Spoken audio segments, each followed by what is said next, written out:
hemos recibido. Buenas tardes, Mike. Acuérdate, Willy, doctor son los que te dan las inyecciones. Yo soy un abogado. Pero es un doctor en leyes. Pero prefiero que me den Willy.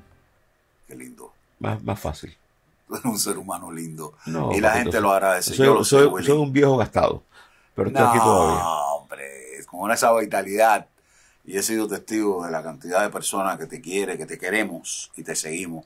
Y justamente estos muchachos que están allá en la frontera de nuestro canal, de ese exilio en espera, que siempre tienen muchas preguntas y muchísimas inquietudes. En este momento lo más importante es esperar la decisión de la Corte de octubre, que va a determinar si la administración actual puede seguir devolviendo personas a México a esperar su asilo político.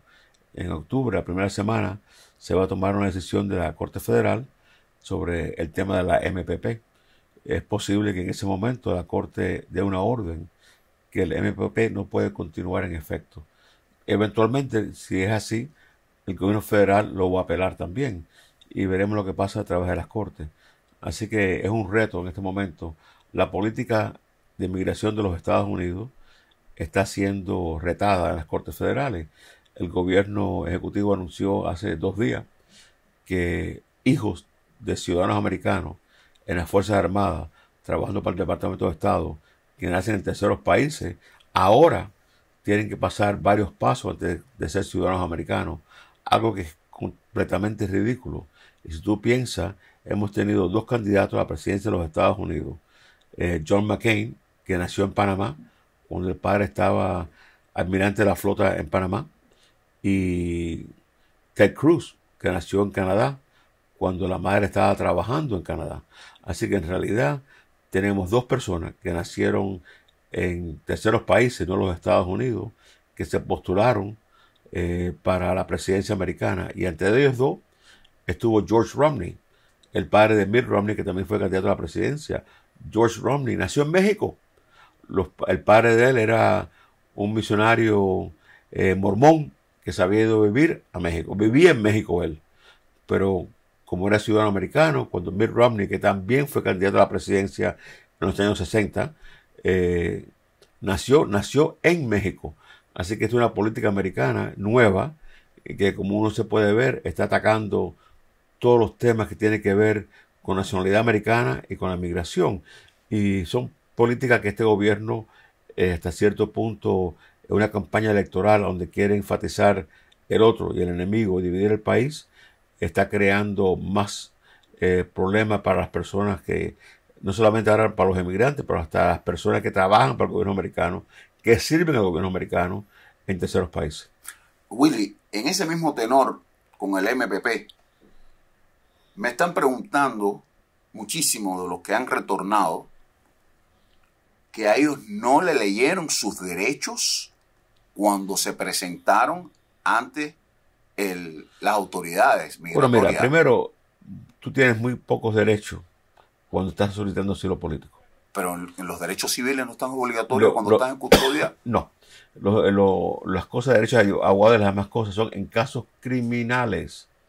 Los casos de migración son administrativos. Tienes ciertos derechos, pero no te tienen que decir que lo que tú dices va a ser usado contra ti. No te pueden decir que tú tienes el derecho a llamar a un abogado. No tienes el derecho a una vista de fianza inmediatamente. Esos son casos penales. Casos administrativos. No tienes los mismos derechos. No es ningún secreto que después del 9/11, ese ataque que sufrimos aquí en los Estados Unidos, la mayoría de las personas detenidas fueron detenidas originalmente por emigración. ¿Por qué? Porque el Departamento de Seguridad Nacional tenía unos poderes amplios de detener sin tener que llevarte a vistas de fianza o vistas frente a un juez inmediatamente. Te podían detener hasta por 1 mes, 2 meses antes de llevarte frente a un juez. Así que tus derechos no son como los que tú ves en la televisión para casos criminales. Están un poco más limitados en el tema de migración. Y en la frontera están mucho más limitados. Así que si te lean o no te lean los derechos, es inconsecuente a que tú has entrado ilegal a los Estados Unidos. ¿Podrían demandar ellos por eso? No. No hay ninguna demanda para hacer. Ni la visa U no aplica. La visa U aplica solamente si tú eres víctima de un crimen en los Estados Unidos. Y ellos no han sido víctimas de ningún crimen. Ellos pueden solicitar asilo. Tú puedes solicitar asilo político una vez en territorio americano. Ahora el gobierno americano ha determinado que tienes que esperar tu juicio de asilo en la frontera. ¿Por qué? Porque quieren reducir y eliminar el número de personas que están entrando a los Estados Unidos. Ahora, perdón, están eliminando también los permisos de trabajo. Muchas de las personas que entran bajo palabra no le van a dar permiso de trabajo. ¿Por qué? Porque quieren eliminar la inmigración. Doctor Willy, en la primera corte, usted está en la frontera esperando para ir a la primera corte.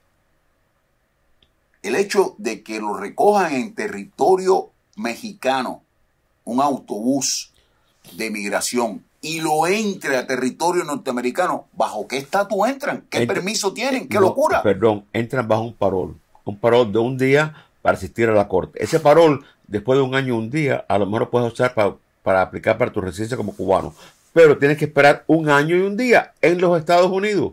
Te entraron por un día y te devolvieron. Se acabó el parol.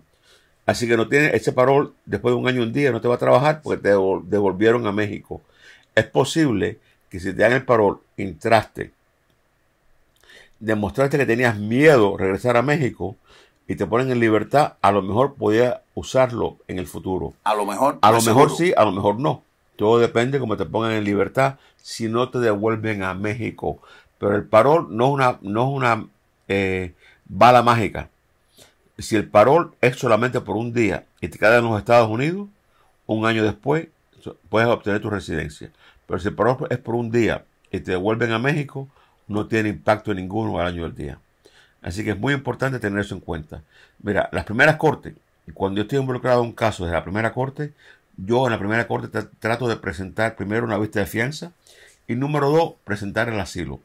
¿Por qué? Porque quiero mover el caso para adelante. Quiero también pedir que la persona sea entrevistado sobre el miedo de regresar a México. Quiero mover la bola para adelante. Que tú estés en México 10 meses y no te den nada de resultado es perder tu tiempo. Tú tienes que mover las cosas para adelante. A la misma vez, aquel cubano que esté pendiente de una solicitud familiar y trata de entrar a los Estados Unidos de esta forma, puede perder esa solicitud que la pariente le hizo. Y a veces es mejor esperar en su casa en La Habana, o en Camagüey, o en Holguín, el tiempo necesario para obtener su residencia, que saltar la cola y perder toda oportunidad de poder quedarse en los Estados Unidos. Te repito, si usted tiene una visa pendiente y le falta 1, 2, 3 años para poder entrar como residente, no arriesgue todo tratando de brincar la cola y entrar por la frontera. Puede ser mortal para su emigración a los Estados Unidos. ¿Qué se puede esperar en esa primera y segunda corte? Depende en cada persona. Yo nada más que tengo 2 cortes con los clientes míos. La primera corte, si tengo toda la documentación lista, presento el asilo y pido un juicio final. Si tú vas a la primera corte y no estás listo, vas a tener que regresar a una segunda corte para preparar y presentar tu asilo.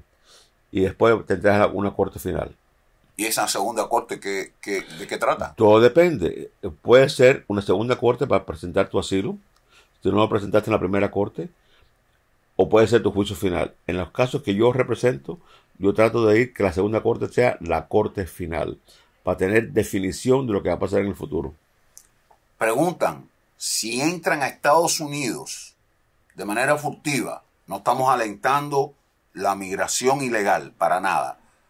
Si llegan por balsa o llegan a través del río y pueden llegar al destino final, que es su casa, con su familia, ¿cómo esas personas se presentan ante inmigración? Pueden solicitar un asilo político por escrito. Yo no los presentaría a inmigración. Los que yo tengo que han entrado por mar o por tierra de esa forma, simplemente he enviado la solicitud de asilo a la Oficina de Asilo Político de los Estados Unidos.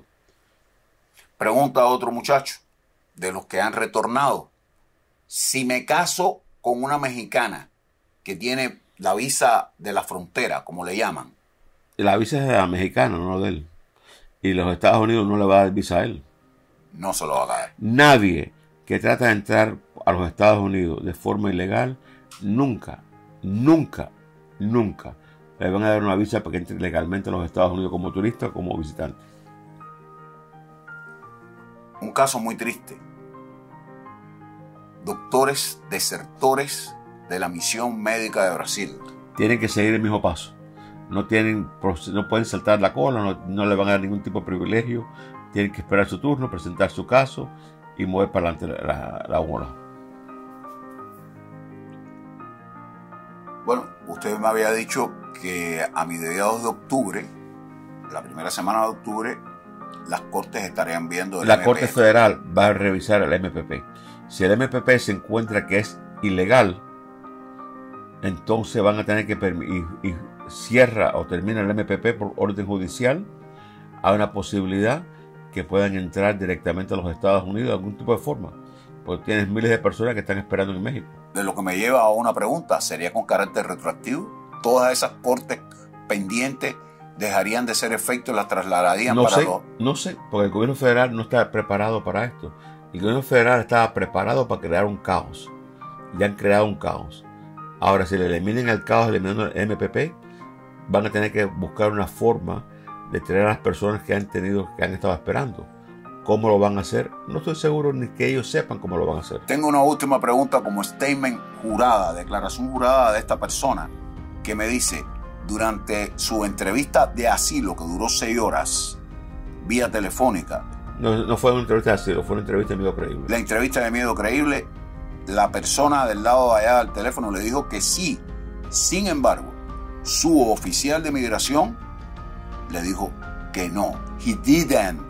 Puesto en casilla, no pasó su miedo creíble para regresar a México. Lo que cuenta, bueno, dos cosas diferentes. Si no pasó su miedo creíble para regresar a México, es una diferente de miedo creíble de regresar a Cuba. Si no pasó el miedo creíble para regresar a México, es una decisión que toman los deportadores. Y si está por escrito, no hay mucho que pueda hacer. Al final del día, lo que cuenta no es lo que dice una persona por teléfono, es lo que le dice la persona, lo que dice el papel en blanco y negro. Muchísimas gracias, William, una vez más. Gracias, Mael. Y suerte a todos los amigos en la frontera.